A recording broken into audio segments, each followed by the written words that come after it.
President Trump could decide this week to make the first steps to eliminate the Education Department. Education Secretary Linda McMahon was on Fox earlier today. Listen to what she had to say.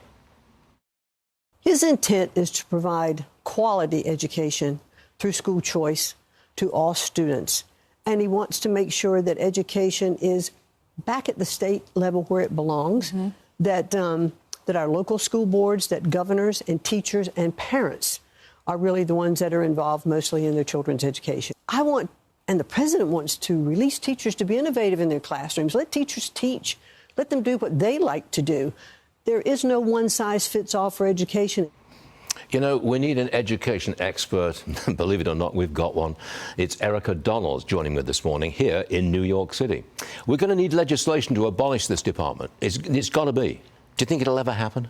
I do think it'll happen. But in the meantime, there's a lot that Linda and her incredible staff at the Department of Education are already working on in response to the school choice executive order, for example, taking the grant monies that are already allocated to the department and pushing that down to the states with more flexibility and encouragement for the states to give those monies to parents and allow parent-directed funding of a lot of these programs when it comes to Title I, IDEA, et cetera. The Congress did not approve all these DEI programs that have already been eliminated. Right. So the department does have some flexibility on how this money is spent and allocated to the states. But would they have to send the money to all the states, not just red states which see education the way you see education? Of course. And blue states are going to have to be accountable to their voters for how they are allocating those funds. We're seeing now migration for school choice, Stuart, because places like Florida, a family can get $9,000 per student for private school. If they live on the border in Georgia, why wouldn't they move a few miles south and get that money and allow their kids to go to private school? I think we're going to see much more of that as school choice expands in the states. Hold on a second. If I live in Florida and I've got young children in a public school, you can give your state, Florida, will give me $9,000 per student per year to put them in a private school. Yes. Really? And Florida's not the only one. We have 13 states now that have adopted universal school choice, many others that have some form of school choice similar. Texas is about to pass the largest school choice program in the country with over $1 billion with President Trump's support. So he's already making a difference in expanding school choice in the states. Now it's time to dismantle the department piece by piece, just like he promised the American people he would do. Is it popular in Florida? I mean, $9,000 per student?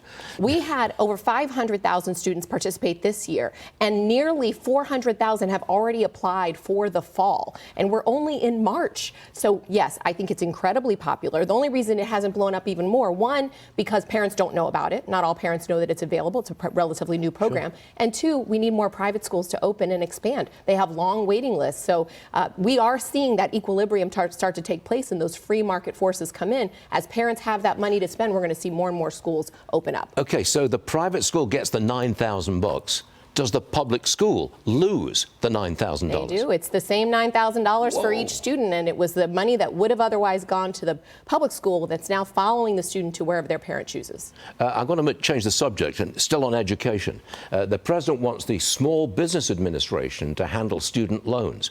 The student loan situation is a total mess. I believe 1 in 5 student loan borrowers are 90 days or more past due. 1 in 5.